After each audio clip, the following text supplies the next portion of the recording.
We'll start out with introductions. Why don't we do the staff first, and then we'll do the committee members. So if staff will start. Yes, good evening, Pierre Alderman, and I'm the Assistant Transit Chief. And we'll just go in order. Clinton. Good evening, everyone. Clinton Edwards, Transit Services Manager. Okay. Diana. Diana Isasa, Project Manager, Transit Bureau. All right. Francis. Good evening, I'm Francis Teddy, Grounds Compliance Specialist. Okay. Josh. Good evening, Josh Drucker, the Transit Technology Manager. All right. Kurt. Kirk Dand, Arlington County's WMATA Service Coordinator. All right. Lauren. Hi, I'm Lauren Breyer. I'm Arts Transit Service Analyst. All right. Paul. Good evening. My name is Paul Mounier. I'm the service planner for the ART system. All right. Robin. Good evening, everyone. I'm Robin McElhinney. I'm the Transit Capital Program Manager. All right. Rocco. Good evening, Rocco Visconti, Associate Planner for Art and Style. And Ryan. Good evening, I'm Ryan Jones. I'm the Asset Manager for Arlington Transit. And Mr. Chair, I believe that's all of our team that's on at this moment. Okay, that's a pretty full team. And my name's John Carton. I'm chair of the committee. I'm James Davenport, sub-chair of the committee.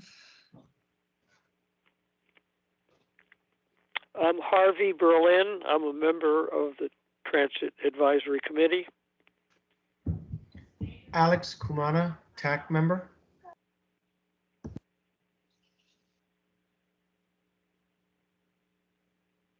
This is Erica Chung, also a member of the committee.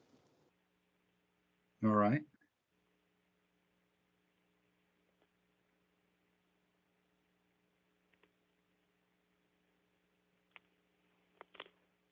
Any other committee members?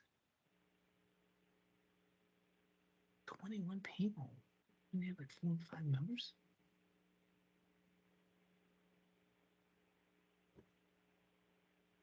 Is that on the committee members at this point, Pierre? Yes, Mr. Chair, I believe that's the current list of committee members. We have currently 5. We do not have a quorum just yet. Okay. All right. Well, we can go ahead with public comment. Is there anybody on that would like to share during public comment?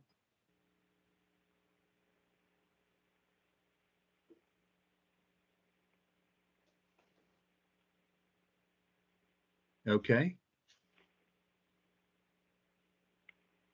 All right, hearing none, why don't we go ahead and go to the VRE system plan for 2050? Pierre, should I kick it off and introduce myself and Christine? Yes, sir. All right. Good evening, everyone. My name is Nick Ruiz. I'm the Planning Program Manager with Virginia Railway Express, and Pierre had asked me to give you all about a half-hour briefing on a really involved, multi-step process that we've been working on for the past 18 to 20 months now, our system plan, which is our long-range plan. I have with me Christine Hefner, and I'll let her introduce herself. I saw she joined a few minutes ago, and then I'll go ahead and get started with my presentation. Thanks, Nick. Hi, I'm Christine Hefner. I'm the Director of Planning and Environmental Policy for Virginia Railway Express. All right.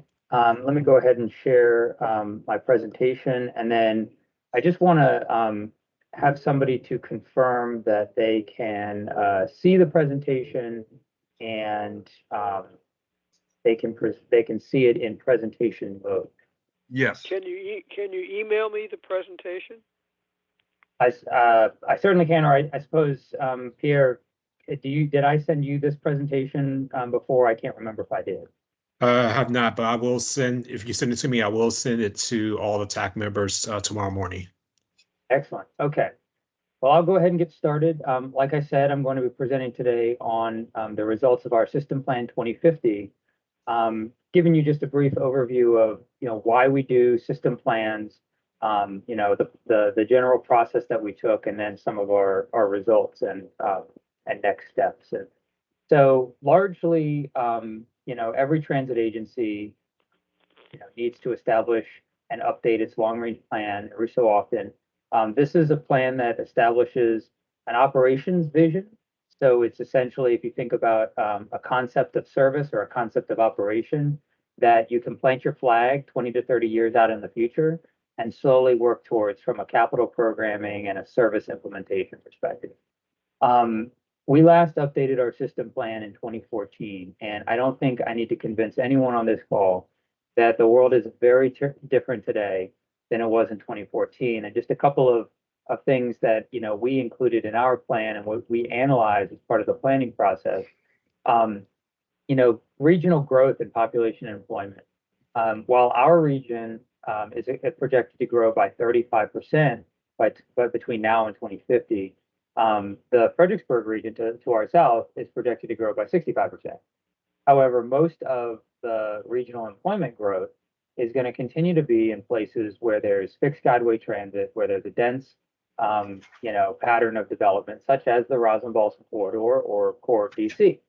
So those 65% more households in the Fredericksburg area, and to a lesser extent, the folks that are going to be moving to the Manassas area, are still going to need to get to work. Telework is, I don't think I need to convince anyone, is here to stay. In 2019, almost 60% of VRE riders indicated that they didn't telework at all, but now that number has fallen down to 37%. So we're seeing a much softer ridership on our Mondays and our Fridays. Today we don't run weekend service, so I can't speak to what our demand would be on the weekends, but we're definitely seeing our travel demand highest on middle of the week. And then in addition to those two things, we've had a tremendous opportunity in the last couple of years by being a party to the Virginia Passenger Rail Authority's Transforming Rail in Virginia program. We're a signatory to that agreement, and we're a funding partner. And essentially what that agreement does is allows the Commonwealth to construct key pieces of infrastructure between Spotsylvania and Washington, D.C. on the Fredericksburg line to allow VRE to run up to 63% more daily trains by 2030. A large component of that program is the construction of a new long bridge. If you're familiar with the existing railroad bridge across the Potomac River between Crystal City and LaFont, there would be an additional two-track bridge constructed upstream of the existing bridge. And so, I say this, I don't think it's at all a shock to you all here, but I say this to my partners down south that Northern Virginia no longer ends at the Occoquan River. Maybe it did 30 years ago, right? But there's still a tremendous amount of growth that's going to occur south of the Occoquan in places south of Fairfax County. And a good many of those people are going to need to access goods and services in the region to support. So it really sets VRE up to be a strategic solution to some of the continual congestion challenges that we're going to face here in the next 25 years. We started our plan with a vision, and Pierre and some of his staff have seen this vision before. We've done some presentations to Arlington County over the past couple of months, but that is that VRE is going to grow to serve the region as a transportation service of choice, creating meaningful connections and economic opportunities in a safe, sustainable, and equitable manner. That's our flag that we've planted in the future, and we've based essentially all of our discussions and our decisions on this plan on that key initiative. We also established 4 primary goal areas for our plan, and we screened different future service scenarios against those goals. Primarily safety and reliability. If we're adding service, if we're making our system more relevant to more customers in the future, we need to provide a reliable service. So that becomes, issue number 1. But then hot on the heels of issue number 1 is, balancing market growth and financial stability. We can choose to greatly expand the number of daily trains that we operate. We can shorten our headways, but we're going to need to do so in a financially stable manner because our current funding model does not provide the level of funding needed to operate the service that we envision in 2050.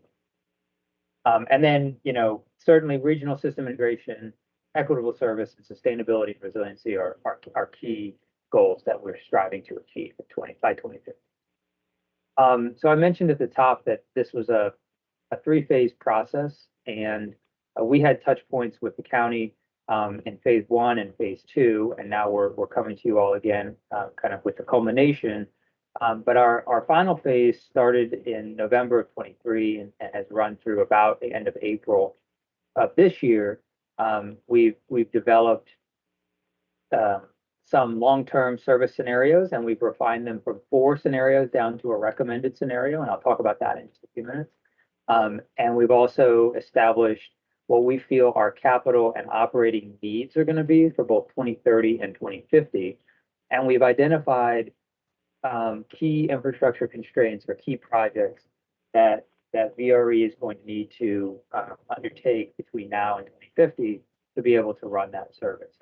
And this is infrastructure that's above and beyond what we are paying for through the Transforming Rail in Virginia initiative, as I spoke to earlier. So we wanted to do a 2050 plan and present the 2050 service vision, but we also wanted to present a midpoint for a more near-term operationalizable service concept that is enabled through the Transforming Rail in Virginia initiative. And as I spoke to before, that's running 63 more daily round trips. So currently we run 16 round trips system-wide, so 32 trains. We can increase that by 10 round trips across our system between now and 2030, or I should say by we can start to run weekend service. And that's something that you might have heard it through the news or through rumblings that VRE is going to begin Saturday service as a pilot to full weekend service later this year. And that is true. That's not fake. And so we hope that will provide a good test market for us to see how people use this service on Saturday and eventually expand Sunday service. We also are looking to expand some of our existing platforms to allow for longer trains to serve the platforms, and expand our yards where we store our locomotives and our coach cars down at the southern ends of our region, as well as to construct a new storage facility in DC to store the trains when they're laying over in Washington. And then in the long run, our goal is to transform VRE into not quite a metro-like service, but much more useful to both the peak direction commuter, your traditional commuter who's still going to an office, as well as other trips that are occurring in the region that might not end in an office district or might not, have a work function, and might not even be going in the peak direction of travel. And so our span of service increases. We add Saturday and Sunday service, and we provide a train every 20 minutes in the peak direction on both lines.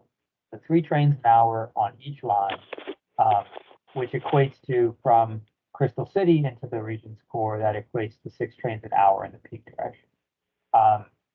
In the reverse peak, we are proposing to run a train every half of an hour. And I will say, while even in 2050, we expect there to be a relatively modest demand for reverse flow services against the grain, all the way out to places like Manassas, Woodbridge, Fredericksburg. We want to be able to provide a service that, is as useful to non-traditional commuters or travelers who need to go in quote unquote non-traditional directions. But we also have some key infrastructure constraints in DC that will probably not be solvable or avoidable by and after 2050. So we essentially need to, for every 3 trains that we run into DC, we need to run 2 trains out of DC in those peak periods. But in the off-peak periods, we can run a train every hour in both directions. And we can run a train every hour in both directions on the weekends as well. And we really feel that that is a bare minimum baseline service that will allow the outer jurisdictions to access attractions in the region's core, all throughout the service day. So from 5 a.m. first train leaving, 10 p.m. last train departing, 7 days. And I should also say that we have a concept to add, and while this is not as pertinent to folks who live in jurisdictions like Fairfax, Alexandria, Arlington, we plan to add express trains into our service schedule, or I should say skip stop trains, that would provide faster travel times to the outer jurisdiction, Broad Run, Manassas Park area on the Manassas line, and Stafford, Fredericksburg, and Spotsylvania County on the Fredericksburg line. And the reason for that is because we see one of the biggest deterrents or barriers to use of our system even today is that there's a perception or the reality that it's faster than that. Even with all the congestion, even with the unreliability of the highway network, we still struggle sometimes with lower rail reliability to provide that time competitive trip. So these services that would skip stops in the interjurisdictions that already have a more time competitive trip into DC, this would provide an even more time competitive trip for the folks who are choosing or who have to live farther out. And then, those are some of the kind of top level service related benefits. But as part of our plan, we enumerated a large number of what I would consider the societal benefits of VRE.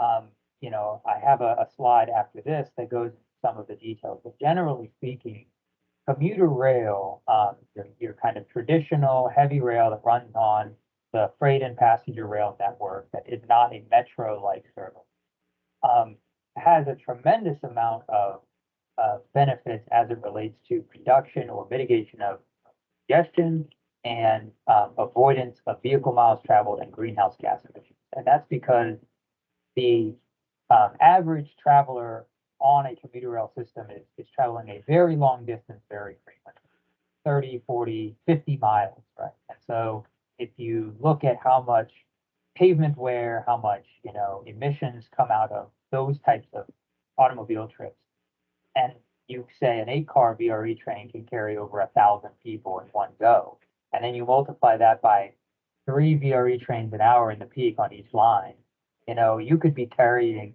6,000 people on the system every hour. It's a tremendous benefit, and really will help. They haven't been able to get this one to work. It really helps the region, will help the region function more as an integrated, transit system rather than just a series of disjointed suburbs around the region. So specifically, by 2050, with the level of service that I propose, somebody needs to go on. The level of service proposed, we are projecting over 51 million annual miles, vehicle miles avoided by providing that service, and over $16.7 million in annual vehicle operating cost savings. So that's money back into people's pockets for not having to operate their vehicle. And then I think something that's a little bit of a softer benefit, but has a very visual kind of reality is we took some data from our friends at the Department of Rail and Public Transportation. They updated their statewide rail plan a couple years ago. And we took a look at what the dollar value of the RF&P rail corridor, which is the Fredericksburg line between DC and Fredericksburg. What value to the Commonwealth does that line provide just in terms of the freight benefit, not even the passenger benefit? And if you do a thought experiment and you say, well, what if that line didn't exist and all of that freight that operates through that corridor had to go on I-95, you would need to add an additional 4,180 daily truck trips on I-95 to our region, which basically would be a lane of trucks end to end from the Pentagon to exit 126 in Spotsylvania, end to end. So expanding and providing capacity and fluidity in the freight rail corridors for passenger service also has an intrinsic benefit to the region in the amount of freight that can be diverted from the region's highways. And so, we really see our system in 2050 as the spine that will start to connect very different parts of our area together and allow customers to be able to make, kind of 2 to 3 seat rides where before those types of trips by transit would just be or impossible. So for example, a nurse who might work at a hospital in Arlington but lives in Spotsylvania could take a Fredericksburg transit bus to one of our stations, get on our Fredericksburg line, ride to Crystal City, and take ART or Metro to their final destination. Do it all integrated and with very minimal waiting time on the front and the back end because of that reduction in headway and that increase or that decrease in travel time. And then I'll also point out as well that our 2050 concept, and even before that, we're going to be looking at ways we can partner with transit agencies to implement this in the nearer term, providing some additional connecting bus services from Manassas, Fredericksburg to Fauquier County, Culpeper County, Caroline County, and Spotsylvania County, where we see there's a lot of growth occurring, residential primarily growth, but really not the level of density or development that would justify expanding our service beyond our existing termini at Broad Run and Spotsylvania. So just another way to enumerate kind of the number or the intensity of service. By 2050, we hope to be running 58 trains per day on both lines and providing a significant number of connecting bus services. These bus services would be essentially timed to both Amtrak trains that would operate in the corridor as well as express VRE trains. So somebody who might be needing to commute from Caroline County or from Culpeper County has the shortest possible trip to get into the region. Turning the topic here to infrastructure requirements, one of the things we had to look at is what additional physical infrastructure would be required beyond 2030, and the things that are programmed in Transforming Rail in Virginia to allow us to run that service. And we're very fortunate that most of the heavy lifts are being taken care of, things like Long Bridge, things like additional tracks between Alexandria and Station are all being taken care of between now and 2030. They're fully funded. But there are some additional things. They're enumerated here in 2024 dollars. So, and one thing I'll say with the parking numbers here, and I have to caveat this every time I present it, that we hope that we wouldn't have to build this many spaces because through enhanced local transit connections and partnerships with the jurisdiction to promote more transit conducive land use around our stations, we can minimize the amount of additional cars trying to access or the automobile demand that would need to access the station between now and 2050. But we had to take a very conservative approach for capital estimating. If everybody did the same thing in 26 years from now as they do today, how many spaces would we need? And not to get too much into the weeds, but there are stations that I've listed here where there's just no space to build that many parking spaces. So, there will need to be more progressive, more nuanced transportation solutions employed, even in those outer jurisdictions. And then, the other side of the capital coin is the fleet. And so today we run a fleet of 100 coach cars and 20 locomotives. We have a funded procurement of an additional 21 rail cars, which should get us, some of the way to reaching our 2030 goals. Because as you can see, given the projected passenger demand by 2030, we're going to need over 160 rail cars in our system. That's active rail cars and spares in case one of them breaks down. And so that portion of our capital program is unfunded. So you can see how the capital needs break down by fiscal year, and they're not insignificant amounts of money over the next 25. Same story here with our locomotive fleet, although we're talking going from 20 locomotives to 31, 32 locomotives. So most of the need is kind of front-ended with just a modest increase every 5 years. We're projecting through 2050. I should mention too, and I didn't on the coach car slide, that right around the same time that we're hoping to expand our system, we're also going to need to start replacing some of our oldest rail cars that will be nearing the end of their useful life. So we're going to have a very significant fiscal capital constraint here between 2030 and 2035, where all of that stuff is going to come to a head. And so we have not identified a dedicated source of funding for this, or even how we would finance this. But we wanted to study it, and we wanted to understand what the need was, given the level of service that we felt that the region.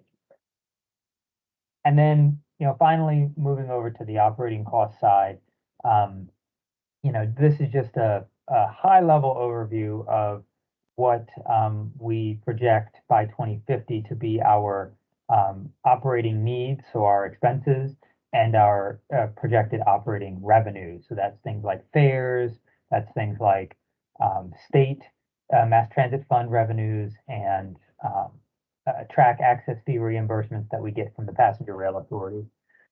But on the kind of other side of that coin, we project that by 2050, with that full level of service, we could be carrying over 8 million annual riders, which, even before the pandemic, we were only ever carrying around 4 million.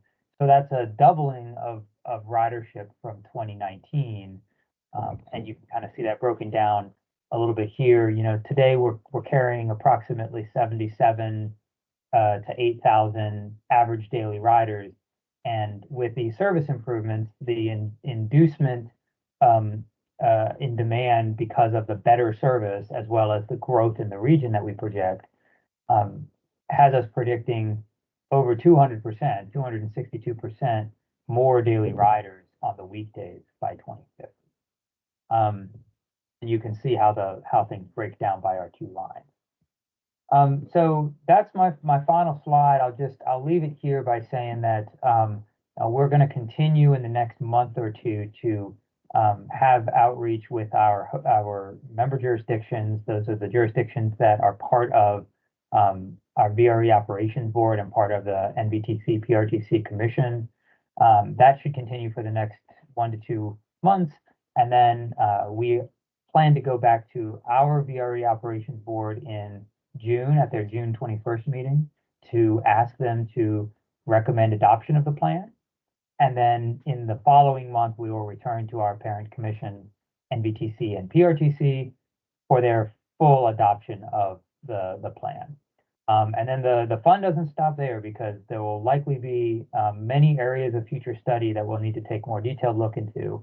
And we hope to iterate on this plan. We're not going to wait till 2034 to do an update. We're going to be making smaller tactical updates here as we move into the late 2020s and into the early 20s. So I will leave it there. I don't know, Pierre, is the best practice to ask for questions, or do we do that at the end? Well, we'll go ahead and ask for questions now. So first of all, I want to thank you, Nick, for this presentation. It's a lot of tremendous analysis that you've done here. Just answers so many questions that folks have. And we appreciate you coming to share this with us tonight, because it's not that often that we hear from VRE, so it's great to hear from you tonight. And I have just a couple questions, and then we'll see what questions others have. One question I have is, I know the storage space is tight in DC, so where are you looking to store additional trains there? That's a great question. We right now have a capital project that is mostly funded that would construct space for 13 train sets at an area near New York Avenue, Ivy City. If you're familiar with that area, there's a small motel that's kind of on the northwest side of New York Avenue, as New York Avenue goes over the railroad tracks there. There's some land there that is owned by Amtrak, and there's currently an agreement that's working through, VRE and Amtrak management to design and construct a yard in that location. And what that will allow us to do is be out of Amtrak's way as they start to take delivery of additional new rolling stock between now and 2028, 27, 28, that will help them expand to, places in Virginia and up the Northeast corridor. So, by 2030, we're going to need that yard in place and operational to be able to serve the growth in our service.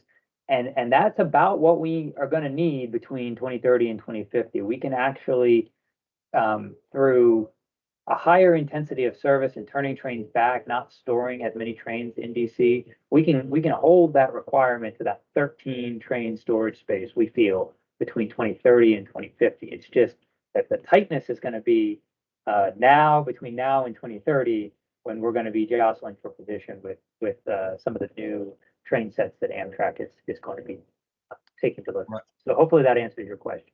Yeah, it does. Just full disclosure, I retired from Amtrak, and I was also an officer of the Washington Terminal Company, so I know that area well. So okay. Glad you're able to find a spot there. Certainly. One other question I have is there any thought about run-through trains with Mark? Yeah, so that's another good question. We actually took a pretty in-depth a look at that as a potential for either 2030 or 2050. And in the now to 2030 time horizon, we found that would be infeasible more from a capacity standpoint and a ridership demand standpoint. Since you're familiar with the physical plant north of Union Station, because we're coming out of the lower level on the east side of Union Station, most of the demand actually for VRE catchment areas, so Virginia catchment areas into Maryland, is actually going to places on the Brunswick line like Silver Spring, Gaithersburg, Rockville. So you would basically have to cross VRE trains across K and C interlockings up to the Brunswick League. Amtrak is embarking on a pretty significant terminal infrastructure, expansion plan, and so they're already going to have the plant torn up between 2030 and 2040, 2045. And so, getting back to our first goal in the plan, which was to provide a reliable service, we didn't feel like we'd be able to put a reliable service out on the rails, in the near term to serve that market, given all of those infrastructure. And then in the long term, what we've essentially done is set up our service plan so as not to preclude future run-through initiatives. But I think what will likely end up being a lower hanging fruit is MARG serving their customers in Virginia, because I think there's a significantly higher number of customers from suburban areas in Maryland that access job centers in Northern Virginia. And so we've set up our service plan to allow them to slot in with us as needed between 2030 and 2050. You know, and at a certain point, you know, if a customer wants to go between, say, Union Station and Alexandria, they don't really care what train they're getting on as long as the train's leaving every 20 minutes or whatever. So, Right. yeah. So hopefully that answers that question. Yeah, it does. And then one follow-up, another subject is, what's the status on the new Crystal City or revised Crystal City station? Yeah, so the Crystal City Station, right now we're in the final stages of design. And I believe the construction of that should be complete by, and Christine, tell me if I say this wrong, but I think 2028 is the construction, 2028. Yes, I believe that's correct. Yeah, we're working with partners at JBG Smith on that project who are interested in supporting VRE and perhaps providing some enhancements to the facilities that we've designed. And Amtrak as well as it is working to add an Amtrak high-level platform adjacent to the VRE platform at that location. That will be a little farther along in time than the VRE improvements, but you know, close to 2030, we would have this station open. Okay, good. Thank you. Okay, questions from others? Hi, this is Alex, for a TAC member, Alex Kumana. I know it's not relevant to Arlington necessarily, but when is the Potomac Shores VRE station set to open? Sorry, I'm with my son. When is that set to open, and what's kind of caused the delays the past few years? Yeah, that's another good question and a perennial one for us. So because that project is being completely funded, designed, and constructed by the private developer that is building out that neighborhood at Potomac Shores, you know, they've really taken it, you know, at the speed that they've been able to implement. And I will say that they are under construction right now with phase 1 of that project, which is the parking garage. And phase 2 being the, you know, connection down to the railroad and the construction of the platform. I know that the initial kind of you know, date was like 2016, 2017, and of course that slipped. I believe what I'm hearing from them now is in that same horizon as the Crystal City Station, like 2027, 2028 time frame. And that's something that, you know, a lot of riders have asked us about, but unfortunately it's not a project that VRE is managing. We've just, you know, agreed to serve that station when it is constructed. Okay. Thank you.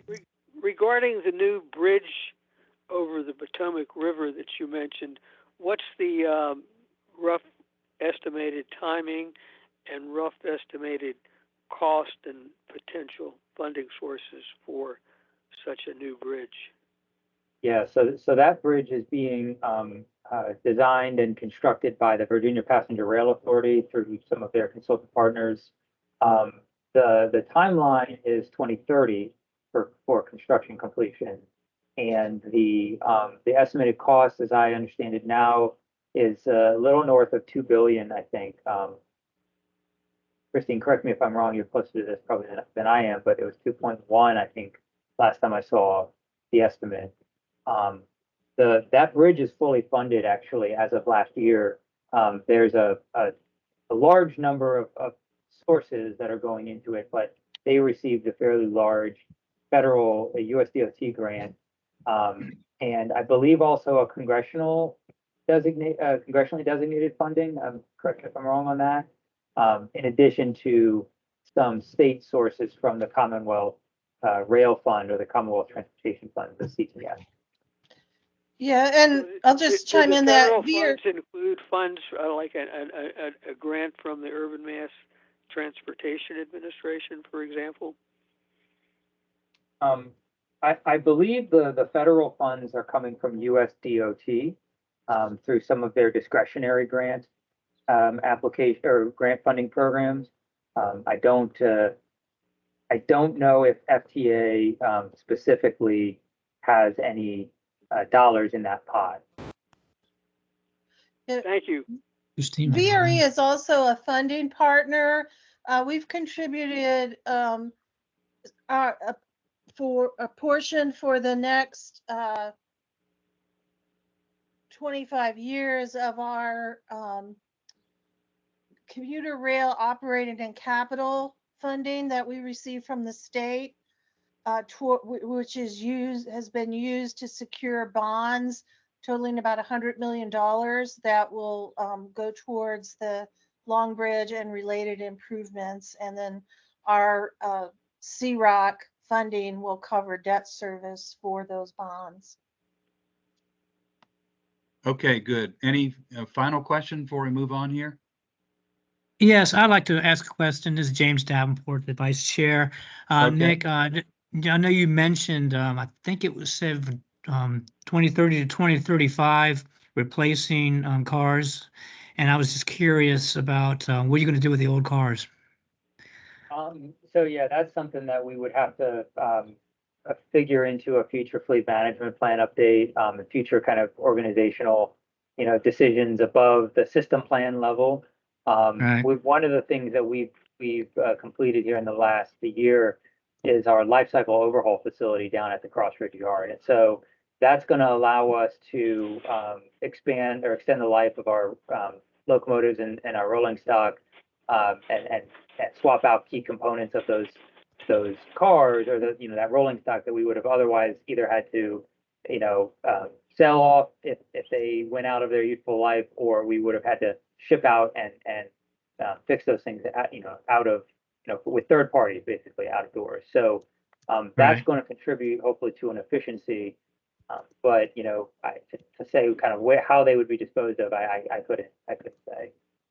Okay. And just one more question real quick. I know the question in the chat was about reverse service and also weekend service. Any thoughts on that could happen?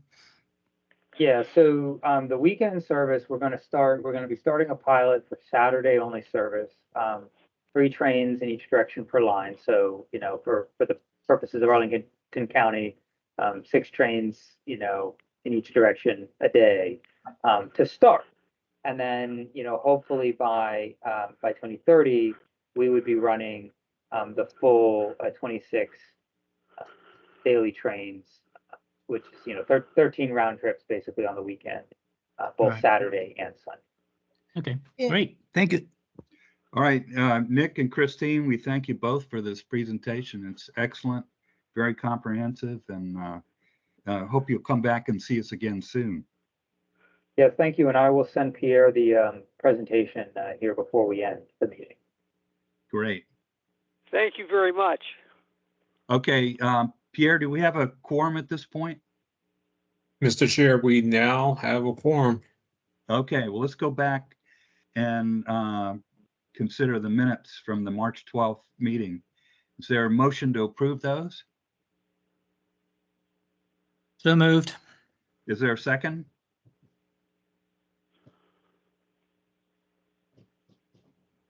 I second, Mariela. Okay, any discussion? If not, all in favor, say aye. Aye. Aye. Any opposed? Say no. Okay, they're approved unanimously.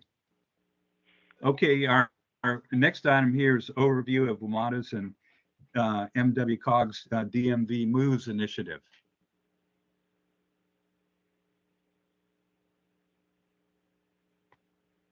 Pulling up the slides.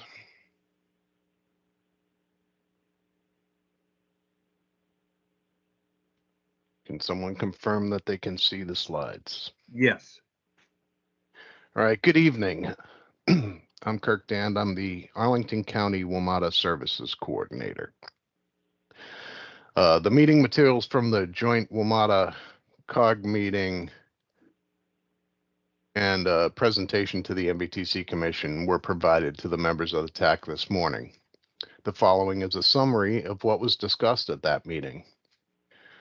On May 1st, 2024, it marked the commencement of a notable regional planning initiative called DMV Moves, a collaborative effort between MWCOG and WMATA. DMV Moves aims to establish a sustainable funding framework and cohesive vision for public transit across DC, Maryland, and Virginia. DMV Moves expects to complete this project within a year and will involve quarterly meetings as required. DMV Moves' objective is to align the transit network with community needs, which requires cooperation amongst executives, legislators, transit providers, community partners, business stakeholders, and residents. The task force will formulate a comprehensive vision plan, funding model, and action steps for an integrated transit system. It will provide guidance and leadership, communicate with regional leaders, review deliverables, and present recommendations to the MWCOG and WMATA boards.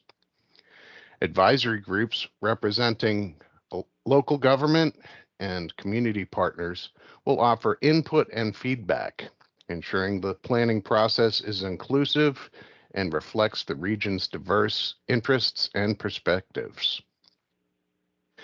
DMV Moves is fortunate to have the guidance of the esteemed transportation experts Nuria Fernandez, former FTA administrator from 2021 to 2024, and Nick Donahue, former Virginia Deputy Secretary of Transportation from 2014 to 2022. Their unparalleled expertise and experience will support the task force's work. The task force meetings will cover various topics, including defining world-class transit, assessing current transit conditions, analyzing public survey results, establishing a future transit vision, potential site visits, identifying gaps and opportunities, funding scenarios, legislative recommendations, drafting plan and policies, and approving the final plan and funding model.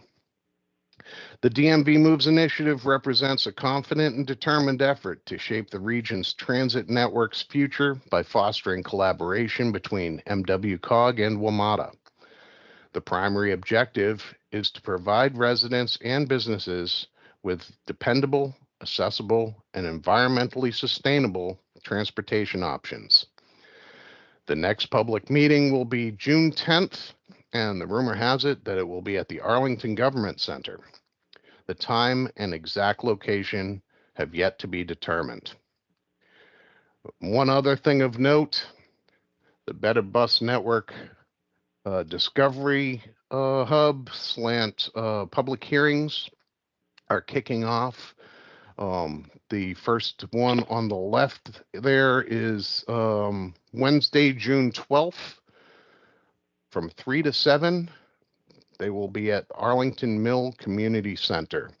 There's also there's the kickoff tomorrow from 3 to 7, and I think that's at Hyattsville Crossing. Andre, can you confirm that? Yes, that's correct. All right, I forgot to cut that one out and put that on this sheet, but there's one in Washington, D.C. on the 20th at Columbia Heights Educational Campus, and one in Maryland at the Creative Suitland Arts Center. And I am happy to take any questions. Okay. Could you repeat the times of the meeting on June 10th and June 12th, please? Sure. Hey, Harvey, yeah. June 10th, there is no time yet, and it's just a rumor at this point, but I have heard that it will be held at the Arlington Government Center. So when we do have a time and an exact location, I'll make sure that you guys have that. And then on June 12th at Arlington Mill Community Center from 3 to 7, and you can get there using the 16A, Metrobus 16A, Metrobus 16C, Metrobus 16E or M, and you can get there using ART 41, 45, and 75. Well, that's amazing access. That's probably why they chose that location. That's great. All right, other questions for Kirk? Okay, if not, let's go on to upcoming Arlington Transit service and fare changes.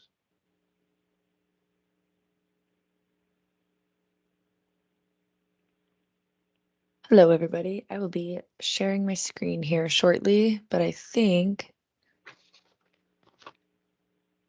the service changes is Paul.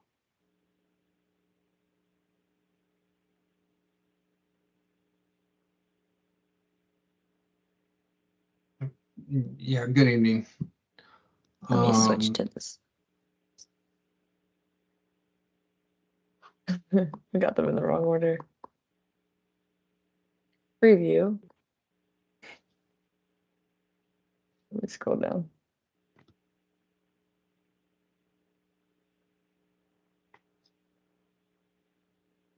Alrighty. What? All right, just a sec.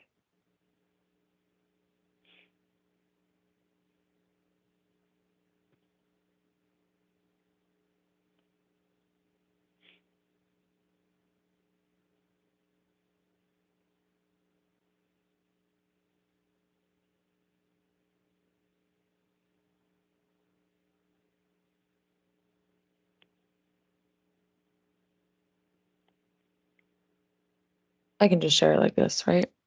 That works. That's fine. Sure.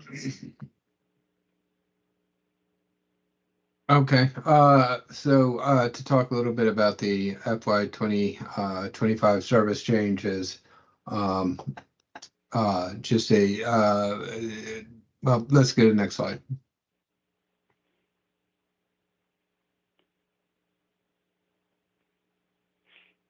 First off, this is the existing service that we have in the area right now. Don't have the routes labeled. You're looking at a map of the pretty much northern part of Arlington County. And this is the existing service, showing the existing service how it stands now. If you could go to the next slide, please.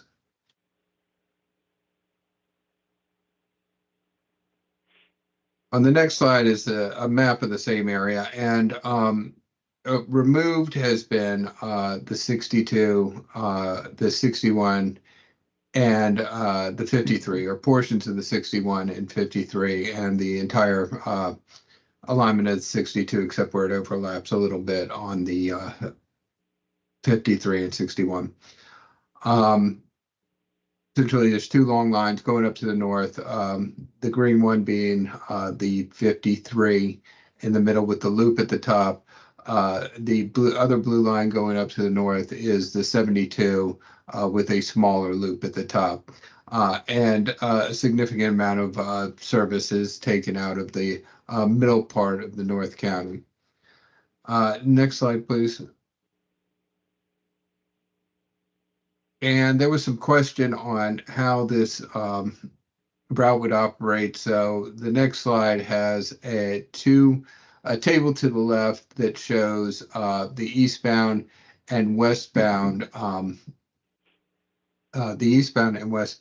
turn by turns for the route. That makes it very clear how the route will operate. It will become from Madison Community Center around the along the same alignment as the 53 until it gets near Ballston. Instead of going to Ballston, it will continue straight to Wilson Boulevard, take a left, and then proceed to Courthouse along the Clarendon and Wilson Boulevards. And then once it reaches Courthouse, it will use the southern part of the 61 alignment to reach Roslyn. Next slide.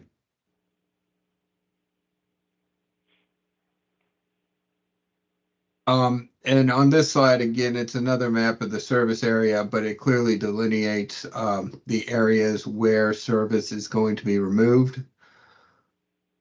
And I think that is the final slide on the service changes. And it's just a brief overview. And are there any questions? What did you say about what's the fare changes? I think that Clinton was actually going to take care of the fare changes. I'm not I certain. can Yeah, that's speak. one part. I can speak to the fare changes when you all are ready, Mr. Yeah, I Chair. think we're ready, Clinton.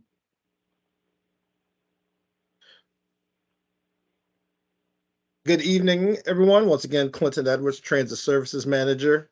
The proposed fare changes to be in effect July 1st were adopted by the county board at its April meeting. The new base fare, and I'm going to pull them up because I just spoke to this a few minutes ago. The new base fare for arts will be $2.25. That is up from $2. The fare for senior citizens, the person with disabilities, will be $1, from $1 up to $1.15. These fares, of course, speak to a 12.5% increase. What you will see on the senior citizens and person with disabilities fare and also on the star fare increases that some of them aren't exactly 12.5%. Like, for instance, the senior citizens and person with disabilities would be $1.13, but on some of these we rounded to the nearest nickel or zero. The zone fares for star specialized transportation for Arlington residents is also increasing. Zone 1 fare will be increasing from $4 to $4.50. Zone 2 fare is going from $5.50 to $6.20, and Zone 3 fare will go from $9.50 to $10.70. This will go into effect, of course, again on Monday, July 1st, 2024. Any questions on the fares?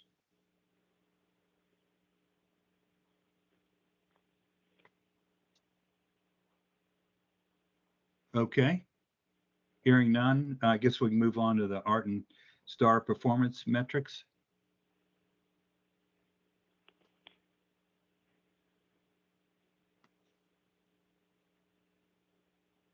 Yeah, I can talk to that point. That was what we were starting with. Hi, everybody. This is Lauren Breyer, Arts Transit Service Analyst. So this is a little bit of an update on our art ridership and on-time performance metrics, as well as student ridership on art and on Metrobus. And then we'll also go into some star ridership and on-time performance. This goes nicely with the performance dashboard that we have on our website that I just wanted to remind everybody that is there. And we've added a new metric that we'll go over. So if you go to the web page, it's right here. You can easily access it through this widget. And it's also linked in the presentation. So when you get that, you'll be able to have access to it, if just easy link access. So let me start by going over the art ridership performance review. So we're going to start with art service system-wide ridership, looking at some of the trends as we go into 2024 and compare them to 2023. So far in 2023, this is the green line on the screen. It also has X's through it for easier to distinguish from lines to line. The line above it, the dark blue line, is 2019, and you've got lines below it with 2023, 2022, and 2021. All of this is indicating that we have sustained year-over-year growth since the pandemic, and our recovery on art is looking good, almost reaching 100% recovery levels. It's also interesting to note that the 2023 line, as we've now can see it over the whole year, is following some of those same month-over-month behavior travel patterns that we saw pre-pandemic. Just the normal month-to-month fluctuations with holidays and whatnot coming back to being a little bit more normal as compared to the 2022 and 2021 lines that are relatively flat. As you can see on the right side too, there's all the numbers, and when you go to the dashboard, you'll be able to hover over each of these points, and you can see a more month-to-month comparison, seeing that growth. So that's a good sign. A new feature, a new metric that we added is the same information but broken down. So system-wide ridership, but broken down by weekday, weekend, and so Sunday and Saturday service. And this is helpful for when you're analyzing data to kind of see a little bit more specifically where the increase or the changes in ridership are taking place. And funny enough, is some of it is in the Saturday weekend ridership. We've generated roughly 100,000 additional passenger trips for the period between 2023 and or January through March in 2023 when compared to what we've seen so far in 2024. And some of that is in our Saturday ridership. If you take a look on the numbers on the right, you can see Saturday in March of 2023 was like 13,000, 15,000. We are seeing those numbers upwards to 20,000 in 2024 March, 2024 February. So this is another metric that is available to you. And I did want to show you, there's a drop-down menu that you can choose to select the week by weekday. So this is what the page looks like when you go onto the website. You can expand it out by years as well. So right now we're just looking at 23 and 24. But if you want to scale all the way back, you can see that steady line of growth recovering after the pandemic. You can also see this by route level, seeing what routes are going down. And then, yeah, of course, the weekday, Saturday, and Sunday. If you wanted to just look at Saturday and Sunday service over the periods of time with the numbers right there on the right. So with ridership out of the way, I wanted to maybe go over a little bit of the programs that we have as to encourage and promote opportunities to ride on ART with reduced fare. And this includes a successful free fare rush that we had, which was a promotion that we offered, offering free fares in the direction of rush hour traffic in the mornings and away from DC in the evenings. And this was October, November, and December of last year into January of this year, generating ridership growth. We also have put in a lot of resources to a student iRide program offering student passes, allowing students to ride free on ART. As well as a 25th anniversary. We had a huge promotion there. It was it was ART's 25th anniversary, and now we are offering on the 25th of every month a free ride as a way to, encourage and boost ART's ridership in the name of the community. We've also been extending service and maintaining our oversight of operations. Generally, just keeping these might be some of the reasons why we see that ridership boost. With that, I wanted to go into on-time performance. This is another metric available on the service performance dashboard. For January, February, March of this year, we have an on-time performance averaging around 74%, which is compared to 77% of the on-time performance for the same period in 2023. As we talk about an increase of ridership on ART and these returning back to normal behaviors, this is also impacting our on-time performance as the bus is making more frequent stops to pick up passengers. They're dealing with more traffic, and of course, with the huge boom of construction that we've seen in Arlington since the pandemic, returning and some of those returning back to normal behaviors. This is also available on the dashboard, and you can select by route to see a more detailed level breakdown of the on-time performance, as this is just a overview of all of Arlington Transit's fixed route service. With that, we'll be going into student ridership. So I'll talk about the trends in the data and then go over the program aspects again here. So the student iRide program, I mentioned this briefly as to why some of our ridership might have been going back. On your screen right now, there is a chart on the left that explains the Metrobus ridership for January, February, March of 2024. And on the right, you see the ridership on ART. In the new year, we have expanded the program to allow free rides as well on Metrobus, expanding this access to transit to students at no cost. And when we are doing this, we're doing a lot of data analysis to just see if it's being used, how it's being used. And in one of the ways that we've seen it being used is it's being used. In January, February, and March, we've seen an average growth of 2,000 student trips on Metrobus every month since we've started the program, reaching in March over 10,000 student trips made through Metrobus in the Metrobuses that are within Arlington County, as they are our partner in offering transit to our county. There's also an estimated 12,000 on average between January, February, and March of student ridership on ART. So a collective over all of the transit that's offered in Arlington, we are having over 2,000 monthly trips that are students riding K through 12. Most of them are probably a part of Arlington Public Schools, and offering them as a free way of getting around is beneficial to our community. And that's estimated, if we scale it out for the rest of 2024, a 240,000 student trips offered using transit. And I'll follow up with you guys and come back to you, see if we get there. I wanted to also just note though that some of this expansion of student ridership is because that we now have the pass that you see on the screen on the right is a picture of the pass that's offered to students. Some of this is now available to use on ART and Metrobus. The routes are listed on the bottom that are routes available to students who want to use Metrobus. And we've provided over 6,000 student passes, and every month we are working with Arlington Public Schools to get those passes in the hands of students so that they are available and able to ride for free. Last, I'll go over STAR performance review, starting the trends and data. For STAR ridership trends, we see the STAR trips completed tab, which is on the website again. And there's an average of 3,561 average trips for January through March, which is that green line, again, showing January, February, March data for 2024. When we compare this to 2023, the same period, there's about 100 trips less or more in 2024, but 3,413 as compared to 3,561. And when we compare this back to 2019 data, we're only really roughly 58% returned back to pre-pandemic levels.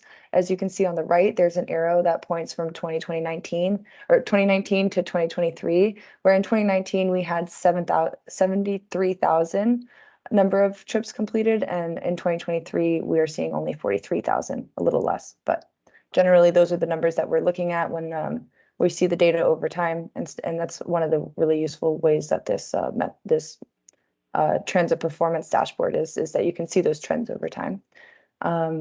We also are going to go into now the STAR on-time performance trends, and we only started tracking this data back in July of 2022.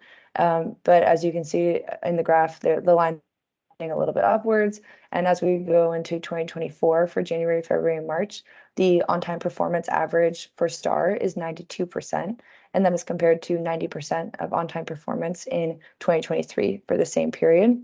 So although there might be less ridership, there is higher on-time performance. Generally, this presentation, that's all I've got. So I hope that was enough time. I didn't want to take too long, but I wanted to go over, we went over ART ridership, on-time performance, student ridership, the programs that we have through for students, and STAR ridership and on-time performance. And there's the link. Questions for Lauren?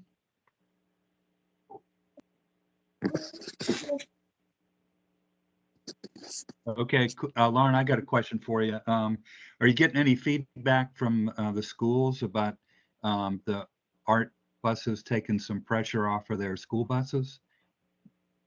There's definitely been conversations between ART and Arlington Public Schools, seeing how we can provide the best transportation options to students, but I haven't heard anything about relieving pressures just yet. But I really think we're getting there. Well, I guess as the students get more and more familiar with it, and things get fine-tuned and schedules and so forth, it can certainly lead to synergistic effects in the future. Yeah, and when we were going over service changes like the 56 that we just saw Paul talk to, we are constantly ensuring that the students are being served, and it's actually one of our most important points of interest when we are looking at changes to service and a general maintaining oversight of our operations and services. Good. Okay, any other questions or comments for Lauren? Okay, if not, let's move on to the STAR RFP update. Thank you. Thank you, Lauren. Good evening again, everyone. Brief update on the STAR RFP. As you all are aware, our current contract service providers, Diamond and Red Top. Their contracts expire on May 31st of this year in the next 17 days. The update for this evening is that their contracts, both providers, will be extended until the award of the new service provider contract.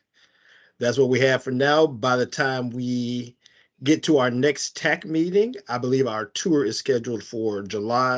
When we come in September, we will have more information as far as the next steps and actually where we are with the RFP. Okay. Okay, questions for Clinton about the RFP?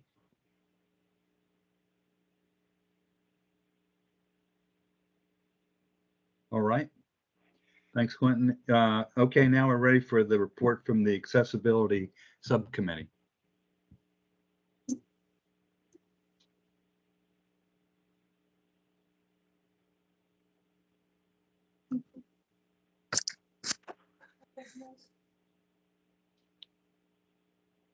Who's got that one?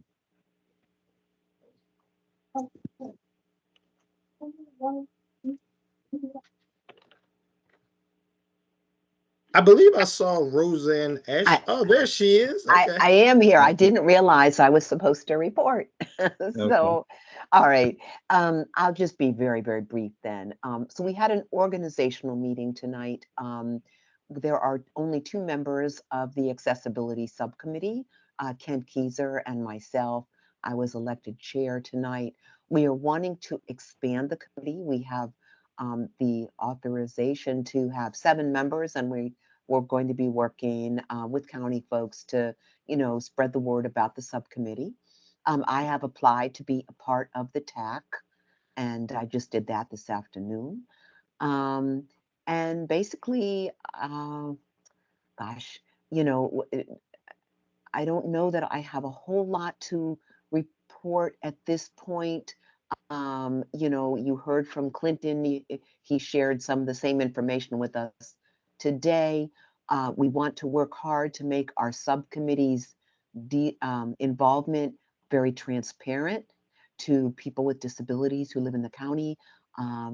We want to get our agendas out earlier and our notes for our meetings in draft posted on the website. So we talked a lot about, transparency. But that's really all I can share at this moment. Okay, great. Well, I'm glad there's at least 2 of you on there. I am and too. Hopefully we'll be finding some more good members real soon. I hope so. Okay. All right. Any questions for Roseanne? If not, additional items from committee members and staff. At this time, I'd like to bring up one thing, and that has to do with our Transit Capital Project Tour scheduled for July 16th. I'm actually going to be out of town that day, and I wondered if it might be possible to move it a week.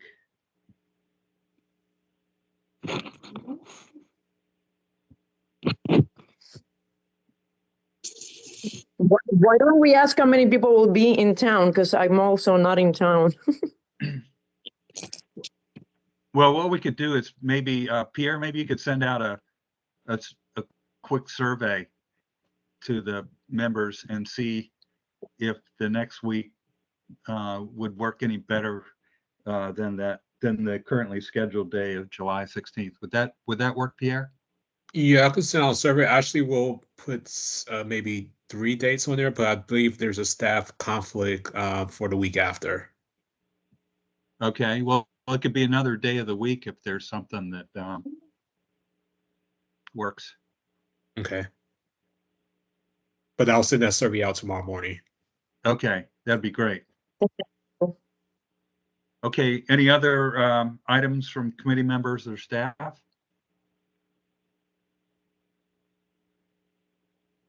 I'll just make one other comment, and I guess one thing I picked up from Lauren's report is it sounds like the 25th day of the month, each month, art is free for people. Is that right?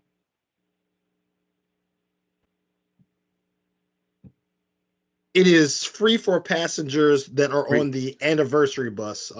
Bus Oh, anniversary bus, 5407. okay. Yes, bus 5407 has a commemorative brand on the side of it that commemorates ART's 25th anniversary. It's circular and it says established in 1998. And so if Okay. you are fortunate to be on that route on the 25th, then your fare is free for that day. Okay, so that's a nice blessing for the people that walk on there and ready to pay their fare, and they have an opportunity to celebrate the 25th anniversary again. Absolutely. Okay, good. All right. Any other comments before we adjourn? Okay. If not, is there a motion to adjourn? So moved. Is there a second?